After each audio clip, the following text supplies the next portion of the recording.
Amerika n'Ubushinwa bitegerejweho inama ikomeye cyane izahuza perezida wa Donald Trump wa Amerika ndetse na Xi Jinping i Beijing tariki ya 14 na 15 Gicurasi 2026 mu gihe umubano w'ibihugu byombi ukomeje kuba isoko y'impaka ku rwego mpuzamahanga. Inama ariko iri kuvugwaho cyane kubera ikibazo cy'ubucuruzi, ikoranabuhanga n'umutekano bimaze igihe hagati y'ibihugu byombi, ndetse ikaba ishobora kugira ingaruka zikomeye ku bukungu bw'isi.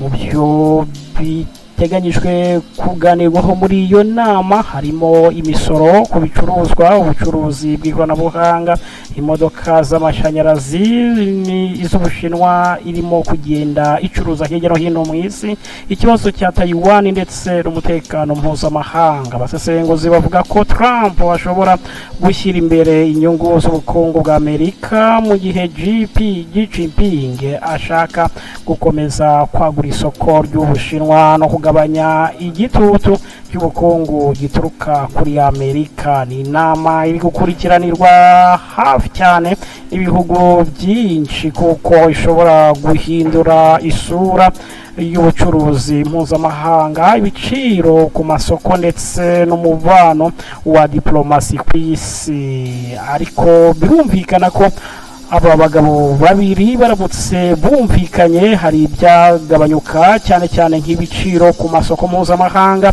ariko nanone mu gihe batashobora kumvikana ibiciro byakomeza kuzamuka. Wowe ubona iyi nama izatanga amahoro mu bucuruzi bw'isi cyangwa amakimbirane hagati ya Amerika n'Ubushinwa azarushaho kwiyongera? Ni igitekerezo cyawe muri komenti, ukanda subscribe ndetse na share kugira ngo ukomeze ubona amakuru agezweho mbere y'abandi. Ni ADTV, twongere tugaruke mu makuru abagezweho mu masaha ari imbere, mu makuru arabona kugenda garuka hirya no hino mu gihugu cy'u Rwanda, mu karere, muri Afurika ndetse no ku isi yose. Mukomeze kugira ibihe byiza.